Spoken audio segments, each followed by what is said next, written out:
Hello, Live Love readers. Today we'll be reading Dumbo, a Disney book. Dumbo. This is the story of a little elephant with a big heart and two very big ears who learned to soar. It was morning at the circus. Hopeful mothers looked up as storks flew overhead. Each stork carried a tiny bundle and held a baby animal.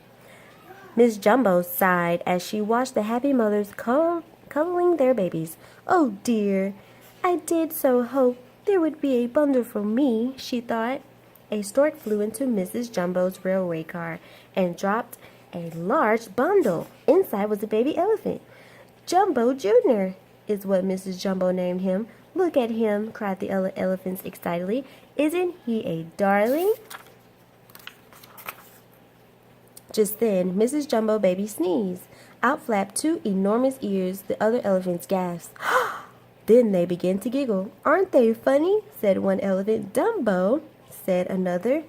Mrs. Jumbo didn't care what the other elephants thought. She loved her baby, big ears and all. She lifted him up in her trunk and gently rocked him to sleep.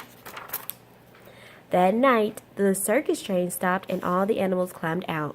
The circus men put up a huge tent. The next morning, the circus parade made its way through the town. The band played.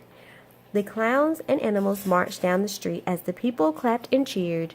Crowds hurried to the circus tent that night. They were eager to see all the animals. "Look at his ears!" cried one noisy boy, pointing at Dumbo. They were the funniest things he'd ever seen. The boy laughed and teased Dumbo. Then one of them pulled the little elephant's ears. Mrs. Jumbo trumpeted with anger. When she raised a hay bale to throw at the naughty boys, they ran away in terror. "Down, down!" cried the ringmaster, cracking his whip. Dumbo's mother was taken away and locked in a small cage far away from Dumbo. Nearby, a mouse called Timothy was watching. He felt sorry for the little elephant. "All we've got to do is build you an act," Timothy told Dumbo. "Make you a star." Just then they heard the ringmaster talking in his tent. "Have I got an idea," he was saying. "An enormous parade of pachyderms now coming the climax." So as soon as the ringmaster was asleep, Timothy crept into his tent. He scampered up to the ringmaster's ear and said, "Who is your climax?"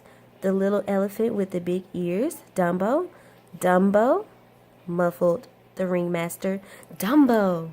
The next morning, the ringmaster tried out his new idea. He had all the elephants balanced nearby, balanced carefully on top of one another, and Dumbo was to be the very top elephant, the star.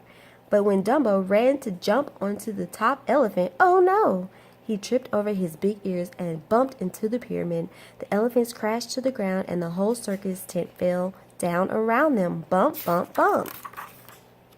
Now the elephants were angered than ever with Dumbo, but the ringmaster had one more idea. Dumbo could become a clown. So Dumbo was dressed like a baby and put at the very top of a burning building.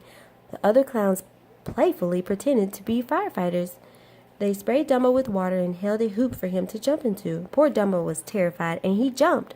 Down, down he dropped until he fell through the hoop into a big tub of sticky goo.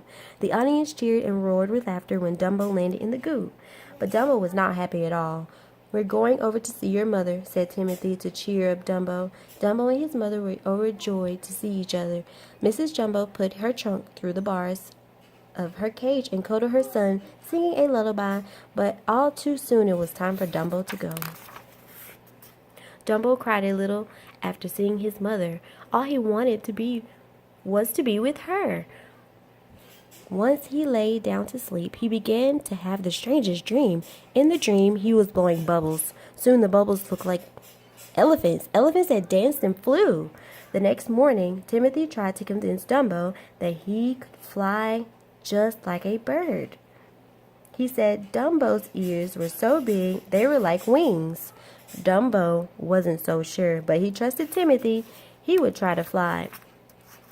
In the next show, Dumbo was once again with the clowns.